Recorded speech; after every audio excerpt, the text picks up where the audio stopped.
क्या अब दुनिया के सबसे अहम समुद्री रास्ते पर टोल टैक्स लगने लगा है? क्या ईरान ने ग्लोबल ट्रेड को अपने कंट्रोल में लेना शुरू कर दिया है? जी हां, ईरान ने ऐसा ही कदम उठाया है जिससे पूरी दुनिया की टेंशन बढ़ गई है।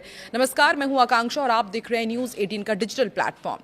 अब हॉर्मुज जलडबरू मध्य से गुजरने वाले जहाजों से करीब $2 मिलियन यानी कि लगभग 18 से 20 करोड़ रुपए वसूले जा रहे हैं। लेकिन सवाल है कि क्या ये टोल है या आने वाले बड़े संघर्ष की शुरुआत? एक इंटेलिजेंस रिपोर्ट के मुताबिक ईरान ने हॉर्मुज के पास एक सुरक्षित गलियारा बनाया है। लॉयड इंटेलिजेंस इंस्टीट्यूट के अनुसार अब तक 9 जहाज इस रास्ते से निकल चुके हैं और इनमें से एक जहाज ने कंफर्म किया है कि उससे $2 मिलियन वसूले गए हैं।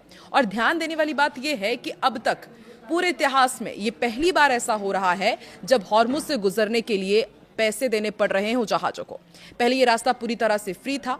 कौन कौन से देश प्रभावित हो रहे हैं वो भी हम आपको बताते हैं। तो देखिए, रिपोर्ट के अनुसार जिन जहाजों को इस गलियारे से निकाला गया वो भारत, चीन, पाकिस्तान और मलेशिया से जुड़े हुए थे।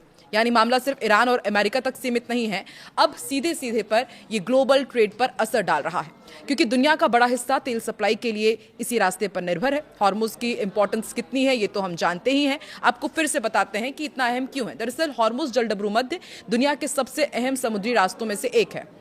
ये फारस की खाड़ी को ओमान की खाड़ी से जोड़ता है और दुनिया का लगभग 20% तेल इसी रास्ते से गुजरता है। अगर थोड़ी भी यहाँ पर रुकावट आती है तो पूरी दुनिया में तेल की कीमतें हिल सकती हैं और जैसा हो भी रहा है।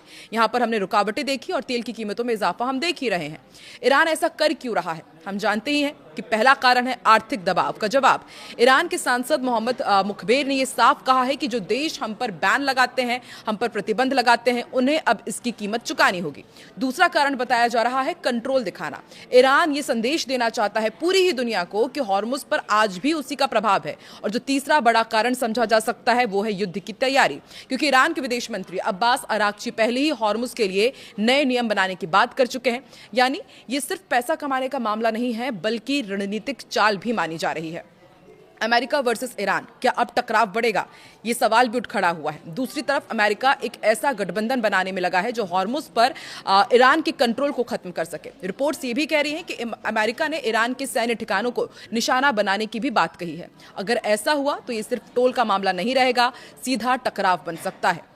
खतरे की घंटी पूरी दुनिया पर मंडरा रही है और दुनिया पर असर, अगर ईरान ने टोल वसूली जारी रखी या इस रास्ते को कंट्रोल करना शुरू किया तो जाहिर सी बात है इसका असर पूरी दुनिया में होगी। क्या होंगे? तेल की कीमतों में उछाल हम देख रहे हैं। ग्लोबल ट्रेड में भी हम देख रहे हैं कि रुकावट आ ही रही है। एशिया और यूरोप की अर्थव्यवस्था पर दबाव बढ़ता जा रहा है और सबसे बड़ा खतरा एक नया समुद्री संघर्ष अब हम देखने को मिलेगा। ऐसे में आप भी समझिए ये कि मामला सिर्फ एक टोल टैक्स का नहीं रहा, बल्कि शक्ति प्रदर्शन, रणनीति, संभावित युद्ध का संकेत है। अब सवाल कि क्या ईरान सच में हॉर्मुज को अपने कंट्रोल में लेकर दुनिया को चुनौती दे रहा है या फिर ये सिर्फ दबाव बनाने की चाल है, प्रेशर पॉलिटिक्स है? कमेंट में जरूर बताएं कि क्या आगे बड़ा युद्ध होने वाला है। वीडियो पसंद आए तो लाइक करें, चैनल को सब्सक्राइब भी जरूर करें और ऐसी ही बड़ी खबरों के लिए जुड़े रहें हमारे साथ।